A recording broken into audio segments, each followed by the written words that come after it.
व्यास हमारे आज के मार्केट के महारथी। राकेश जी, बहुत शुक्रिया आपका समय देने के लिए, स्वागत है आपका। राकेश जी, बाजार आपको यहां से कैसा लग रहा है? क्योंकि जब जब बाजार चलने की कोशिश करता है, कच्चे तेल की चिंता बाजार को अपने ग्रिप में ले लेती है। $109 के ऊपर के भाव है और कहा यह भी जा रहा है कि अगर क्रूड के प्राइसेस अगर एलिवेटेड रहे तो ये हमारे मैक्रोज को डिस्टर्ब करेंगे और कहीं ना कहीं कंपनीज के अर्निंग्स पर भी आगे और प्रेशर हमें देखने को मिलेगा। आपने कैसे असेस किया है सर, और अभी बाजार में रणनीति क्या होनी चाहिए? नमस्कार अभिषेक जी, और धन्यवाद मुझे इस शो पर बुलाने के लिए। जैसा कि आपने बिल्कुल सही बताया कि जिस हिसाब से एनर्जी बास्केट के प्राइसेस थोड़े ऊपर हैं, उसका एक इम्पैक्ट मैक्रो लेवल पर थोड़ा दिखाई देगा। फोर्थ क्वार्टर की अर्निंग्स में उसका इम्पैक्ट ज्यादा कुछ हम नहीं देख पा रहे हैं। उल्टा जिस हिसाब से हमारी एक्सपेक्टेशन थी कि अर्निंग ग्रोथ थोड़ी इंप्रूव होती जाएगी क्वार्टर ऑन क्वार्टर, तो फोर्थ क्वार्टर के अभी तक के जो नंबर्स आए हैं वो काफी हद तक एक हिसाब से इनलाइन नंबर्स है जो एक्सपेक्टेशन था उससे।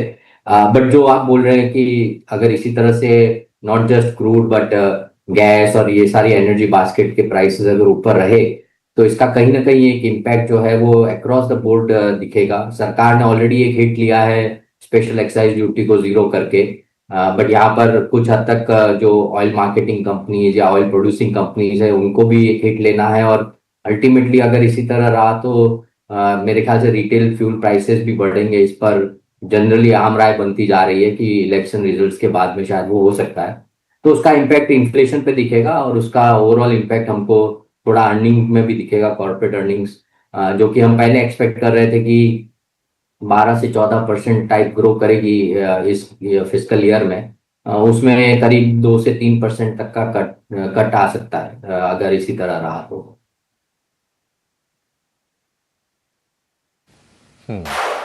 राकेश जी, अगर मैं आपसे पूछूं कि सेक्टर्स आपको कौन से अच्छे लग रहे हैं, क्योंकि अगर हम प्री वॉर अगर बात करें तो एक सुर में सभी लोग कह रहे थे कि नहीं बीएफएसआई बढ़िया है, ऑटो भी अच्छे लग रहे थे, लेकिन ऑयल ने ये दोनों सेगमेंट्स के डायनामिक्स को थोड़ा चेंज करके रख दिया है। और चर्चा यह भी हो रही है कि अगर ऑयल ऐसे ही एलिवेटेड रहा तो शायद आरबीआई को दरें बढ़ानी पड़े। आरबीआई की दरें अगर बढ़ानी पड़ी तो फिर लोन वगैरह की डिमांड कम होगी, डिपॉजिट्स भी फिर कम आएंगे। आपकी राय क्या है इन दोनों सेगमेंट्स को लेकर? जहाँ तक बीएफएसआई की बात है अभिषेक जी, आपकी बात बराबर है कि अगर हमारा एक एक्सपेक्टेशन ऐसा बनता जा रहा है यहाँ पर कि इंटरेस्ट रेट जो है वो बॉटम आउट हो चुके हैं, तो यहाँ से हो सकता है कि अगर इसी तरह दबाव बढ़ता रहा फिस्कल पे तो इंटरेस्ट रेट शायद बढ़ना शुरू हो सकते हैं। बट उस पूरे कॉन्टेक्स्ट में आप ये भी सोचे कि अगर जिस हिसाब से एनर्जी प्राइसेस बढ़ रही है या रॉ मटेरियल प्राइसेस बढ़ रही है, वर्किंग कैपिटल डिमांड बढ़ेगी, तो क्रेडिट ग्रोथ पे को लेकर हम लोग अभी भी काफी पॉजिटिव हैं। ये ऑलरेडी हम 13-14% टाइप का क्रेडिट ग्रोथ देख रहे हैं सिस्टम लेवल पे। तो मुझे ऐसा लगता है कि वहां पर ग्रोथ में इतना डिप आना मुश्किल लगता है। और जनरली हमने देखा है कि बढ़ते हुए इंटरेस्ट रेट एनवायरनमेंट में जो लेंडर्स हैं उनकी एबिलिटी होती है पास ऑन करने की इंटरेस्ट रेट को, जो कि हम अगर आप देखें लास्ट करीब 4 से 5 क्वार्टर के बीच में निम पे कंटिन्यूअस प्रेशर देख रहे थे, क्योंकि इंटरेस्ट रेट बहुत जल्दी कट हुए थे और जो कॉस्ट ऑफ फंड है वो धीरे धीरे मैनेज होता है। जबकि अगर इंटरेस्ट रेट बढ़ेंगी तो उनकी एबिलिटी इंटरेस्ट रेट कॉस्ट पास करने की ज्यादा होगी, तो शायद हो सकता है कि अच्छे क्रेडिट ग्रोथ के साथ में मार्जिन में भी एक्सपेंशन दिखे। तो बीएफएसआई को लेकर हम अभी भी पॉजिटिव हैं, लार्जली उन सेगमेंट्स को लेकर जो कि काफी सिक्योर कैटेगरी में आते हैं और मोर लाइकली जो मिड और स्मॉल जो लेंडर्स हैं उनको लेकर पॉजिटिव है, क्योंकि वहां ग्रोथ रेट हमको बहुत स्ट्रांग दिखती है। और जहां तक अगर आप ओवरऑल मार्केट की बात करें तो मुझे ऐसा लगता है कि कंजम्पशन एज ए स्पेस जो है वो अभी भी काफी पॉजिटिव है, उसमें ट्रैक्शन कंटिन्यूस दिखता जा रहा है। ऑटोज की बात जो आप अभिषेक जी कर रहे थे उसमें एक ही बड़ा चैलेंज है कि अगर रिटेल फ्यूल प्राइसेस इसी हिसाब से बढ़ती रही या बढ़ेंगी, जो कि क्रूड का रिफ्लेक्शन दिखाती है, तो थोड़ा डिमांड पे इम्पैक्ट आता है। और दूसरा उनकी एबिलिटी जो रॉ मटेरियल प्राइस बढ़े हैं उनको पास करने के लिए थोड़ी लिमिटेड हो जाती है जब डिमांड वीकनेस दिखती है। अच्छे डिमांड एनवायरनमेंट में वो पास ऑन हो जाता है, थोड़े डिफिकल्ट डिमांड एनवायरनमेंट में पास ऑन होना मुश्किल होता है, इसलिए थोड़ा प्रेशर ऑटो सेगमेंट में देख सकते हैं।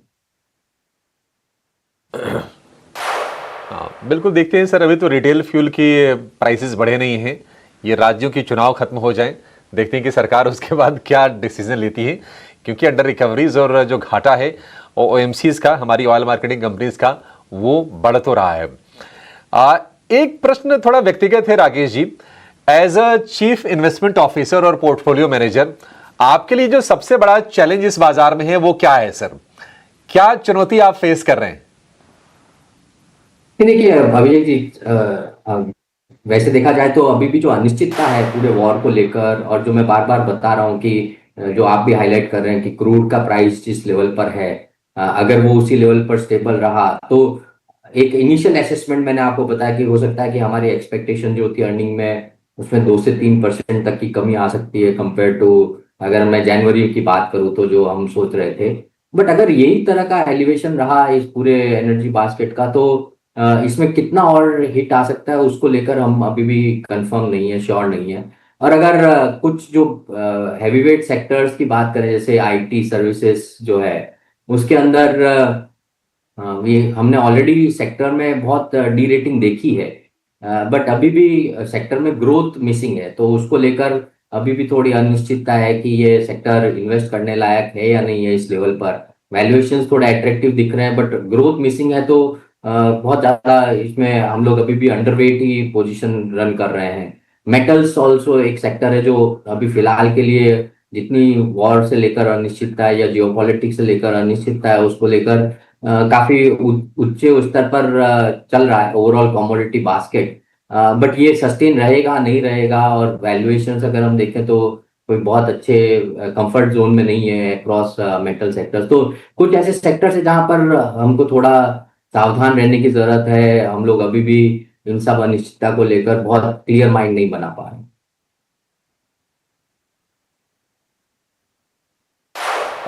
राकेश जी, एक सवाल और है, और लोग ये जानना चाह रहे हैं कि अगर मान लीजिए अभी अगर बाजार में पैसे अगर लगाते हैं इस माहौल में भी, तो हमारे पैसे बनेंगे या नहीं बनेंगे? और अब लोगों का ना पेशेंस वो पुराना नहीं रहा कि आप ले लीजिए 5 साल 10 साल आप होल्ड कीजिए, पैसे आपके बन जाएंगे। लोग तो अब हाथ में मोबाइल है ना, रोज रिव्यू करते हैं कि मेरा पोर्टफोलियो किधर गया। तो ज्यादा नहीं, अगर साल भर का भी नजरिया हो अगर किसी का, तो आपको लगता है कि लोगों के पैसे बाजार में बन जाएंगे? और ये मैं इसलिए पूछ रहा हूं कि अगर मान लीजिए युद्ध खत्म हो भी गया तो ऑयल के शॉक्स इतने जल्दी खत्म होने वाले नहीं हैं। दूसरी चीज, ये ट्रेड डील वाला मसला, रेसिप्रोकल टैरिफ वाला मसला फिर लौट के आएगा। हमारी बातचीत फिर से होनी शुरू हो गई है अमेरिका के साथ, तो ये चीजें भी थोड़ी परेशान करेंगी। तो कितने आश्वस्त हैं आपको कि कितने आश्वस्त हैं आप कि पैसे बन जाएंगे अगर किसी का ज्यादा नहीं, अगर साल भर का 1.5 साल का भी नजरिया बाजार में हो तो? नहीं, देखिए हिस्टोरिकली भी देखेंगे अभिषेक जी, तो मार्केट के रिटर्न्स बहुत हद तक जो कॉर्पोरेट अर्निंग ग्रोथ है उसी को ट्रैक करते हैं। लास्ट 2 साल से अगर हम एनालाइज करें तो हमारा कॉर्पोरेट अर्निंग ग्रोथ बहुत ही म्यूटेड रहा है। मतलब हम लोग 5-7% टाइप का ग्रोथ से कॉर्पोरेट अर्निंग ग्रोथ दिख रहा है, तो मार्केट को उसका एक खामियाजा भुगतना पड़ा है। मार्केट में कुछ हद तक जो वैल्यूएशन है वो थोड़ा डीरेट हुआ है, और अब हम जो लॉन्ग टर्म एवरेजेस है उसके आसपास है। तो मेरा ऐसा मानना है कि यहाँ से अगर 12 से 18 महीने देखेंगे तो मार्केट एक हिसाब से जो कॉर्पोरेट अर्निंग ग्रोथ दिखेगी उसी को लेकर रिटर्न भी रिफ्लेक्ट करेंगे as a overall market basket. उसमें हो सकता है कि small and mid cap, specially small cap जो बहुत ज्यादा गिर चुके हैं पिछले 18 महीने में अपने पीक लेवल से, वहां पर अर्निंग ग्रोथ ट्रेजेक्टरी अगर बहुत अच्छी दिखी, शार्प दिखी, तो थोड़ा री रेटिंग पोटेंशियल उनमें शायद दिखता है। तो उसको लेकर हम लोग अभी हमारे पोर्टफोलियो की बात करूँ तो थोड़ा हम स्मॉल कैप बायस्ड हो गए हैं पिछले कुछ 3 महीने से, जहां पर हमको लगता है कि वैल्यूएशन थोड़े अट्रैक्टिव है और 12 से 18 महीने के अंदर मार्केट से शायद ज्यादा बेटर रिटर्न दे सकते हैं। बट ओवरऑल मेरा ऐसा मानना है कि 12 महीने में 10% का रिटर्न एक्सपेक्टेशन एक हिसाब से काफी जायज रहेगा।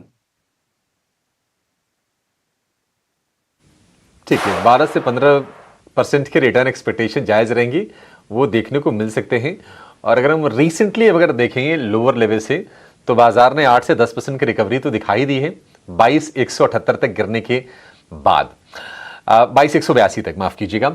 राकेश जी, मान लीजिए कि अगर कोई म्यूचुअल फंड का निवेशक है जो अभी ये विचार कर रहा है कि पैसे अभी लगाने हैं कि एक बार वॉर खत्म हो जाए तो लगाने हैं, सैद्धांतिक तौर पर तो हम ये कहते हैं कि बाजार को टाइम नहीं करना चाहिए, आपको हर लेवल पर पैसे डिप्लॉय करते रहने चाहिए।